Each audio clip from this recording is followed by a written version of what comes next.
আসসালামু আলাইকুম। এবার কক্সবাজার আসার পর জানতে পারলাম এখানে পৌষি রেস্টুরেন্টে খুব ভালো লইট্টা ফ্রাই পাওয়া যায়। আর এই লইট্টা ফ্রাইটাও নাকি খেতে বেশ মজা। তো টেস্ট করার জন্য আমরা চলে গিয়েছিলাম পৌষি রেস্টুরেন্টে। আমরা যখন গিয়েছিলাম রেস্টুরেন্টটা কিন্তু তখন পুরোই ফাঁকা ছিল।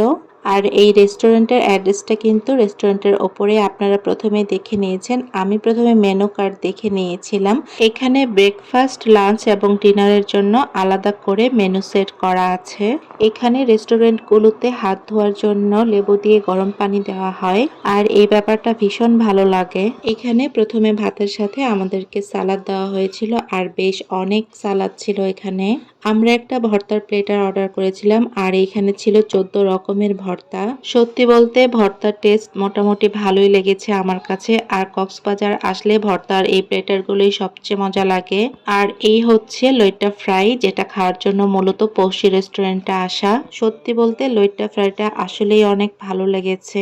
একদম ফ্রেশ ছিল লইট্টা ফ্রাই। যারা এখনো এই খাবারটা টেস্ট করেননি, কক্সবাজার আসলে কিন্তু একবার ট্রাই করে দেখতে পারেন। আর এই রেস্টুরেন্টে খাবারের দাম তুলনামূলকভাবে কম। এখানে আসলে আপনারা কিন্তু একদম ফ্রিতে বড়ই আচার পেয়ে যাবেন। আর এই আচারটা খেতেও কিন্তু অনেক মজার।